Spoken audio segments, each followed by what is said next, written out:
All right. Morning, everybody. Been a while since we had a one-on-one talk time. This is just kind of, well, I guess a long time coming. And guess who's here?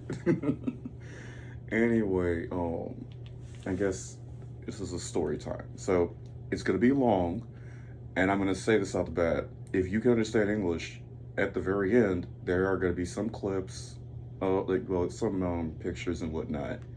That's if you make it to the end. If you don't get to see it. It don't really matter.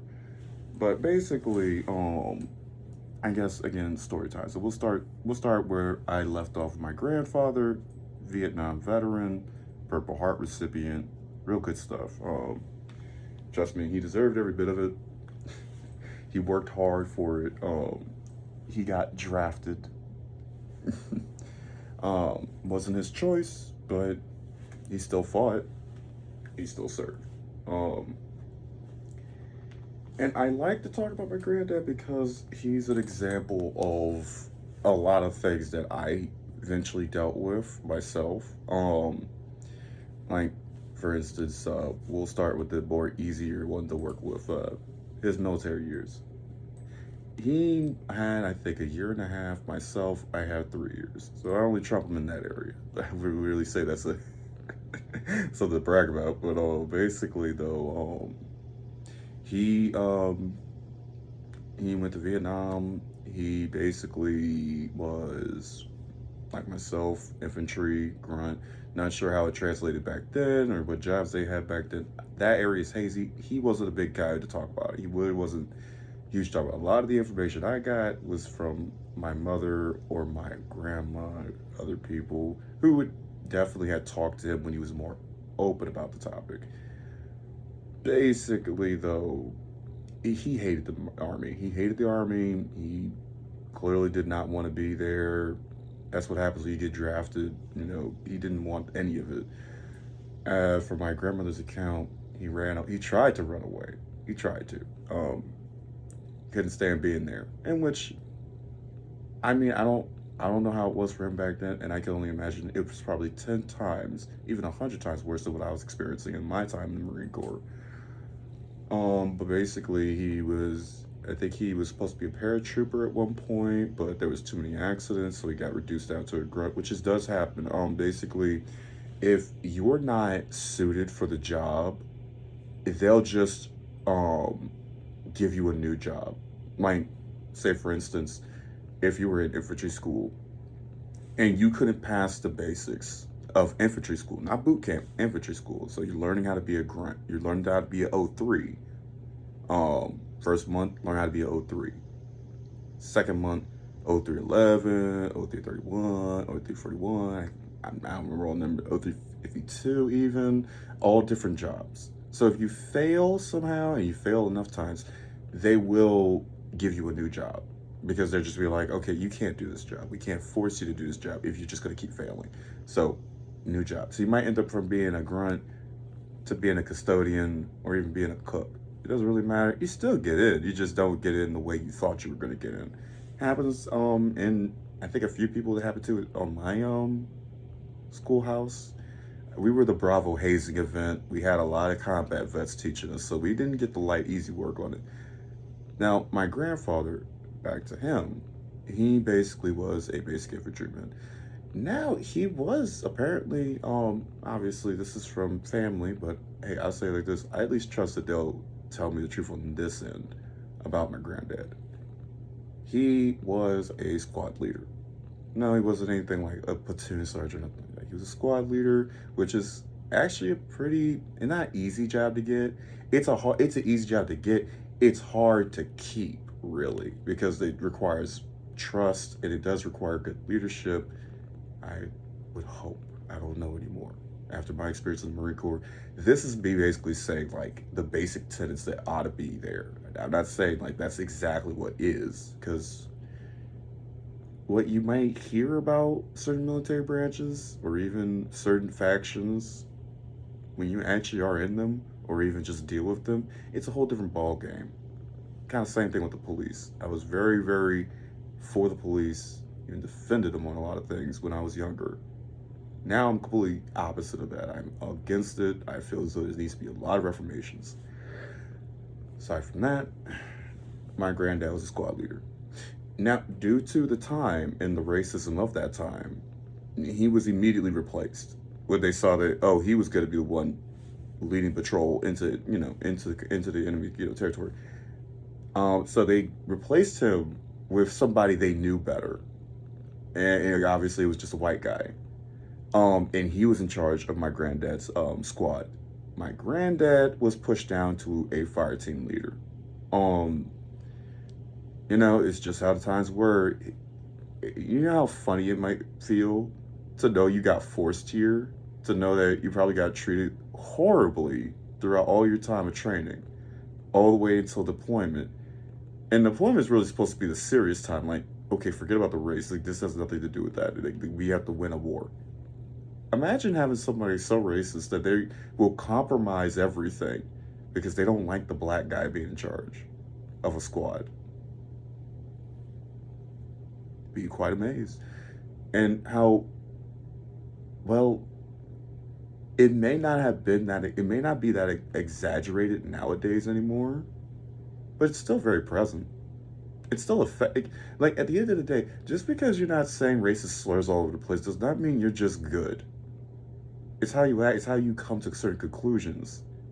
It's what happens when someone looks at the evidence of, like, how you decided that this person ought to be in position opposed to another person. As that keeps ramping up, because it creates what we call a pattern of behavior. Eventually, anybody like myself is going to look at you and just be like, okay, you need to explain a bit of why you came to this conclusion. And here's the thing about my granddad's patrol. He went out, and the squad leader had engaged the enemy recklessly, from what I understand. Like, they shouldn't have jumped into that fight, but they did anyway. Things got bad real quick. Granddad did what he could. He was able to save one of his buddies, from what I recall correctly. But he ended up getting injured, got shot in the legs, and didn't get his disability until I was a teenager. Like, he got his disability bit by bit, but he didn't get 100% until I was a teenager. Like, I remember him getting acknowledged for getting his 100% disability, and I'm like, this is a Vietnam veteran. He got shot in the legs. He's seen friends pass in combat. How could he not have gotten disability off the bat, other than the system didn't like the idea? It's as usual. And if you wanted to know a little bit more about my granddad and how he felt about the police, well, I'll say what my mother told me that he told her when she was younger. You don't talk to the police. You run from them. You run away. And to any police officer actually chiming in to look at this and smirking to themselves like, yeah, you run. It's like, that's the complete opposite of your whole job. Protect and serve. If people are running away from you or don't want to engage with you, period, you're not doing your job right. Protect and serve almost creates, like, passive. I say passive because I'm an RPG player, but I would say, like, it comes with the territory. If you're actually doing your job right, protecting and serving, you build rapport with the people regardless. And once that rapport is built, you might not even have to do that much work to figure out what went wrong with certain situations, because people trust you enough to let you know what's going on the ground. But when you come aggressively, when you allow your rank to dictate how you engage with civilians, man, I mean, your rank in society, you're a police officer, obviously you have authority, but that's the thing. And that authority is used mostly for abuse or your personal gains, like your quota. Basically, people don't trust you anymore because there's an agenda behind it. Your agenda's me. I need to get myself forward in life. It's not about the job, really, because the job is just something I like to do. But the goal, well, that has nothing to do with the people. all has everything to do with me. Just like how a police officer could easily get his job back by just going to another precinct. He could get fired from a precinct for the most heinous stuff, go to another one. You got police experience. Of course we're going to take you in. Just something to think about. Shoot. And I'll leave it on this.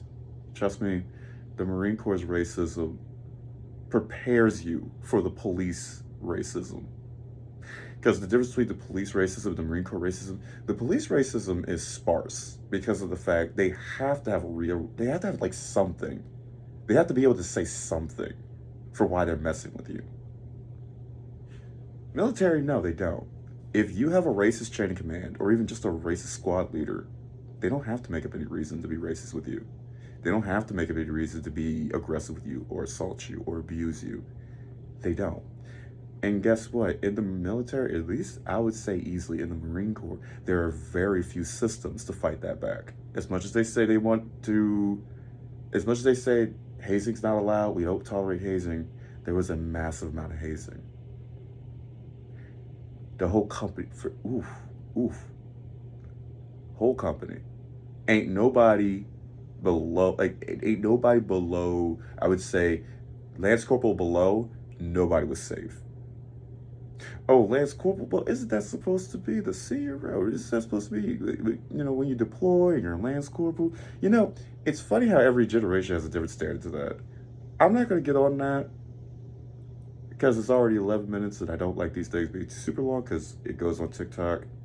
They'll be longer when they're on YouTube more often, but aside from that, that's a bit about my granddad and how he had to deal with in his time with racism for both the military and the police, and current day, how I have to deal with racism from the military and the police. Turning out, y'all have a good one. Yay.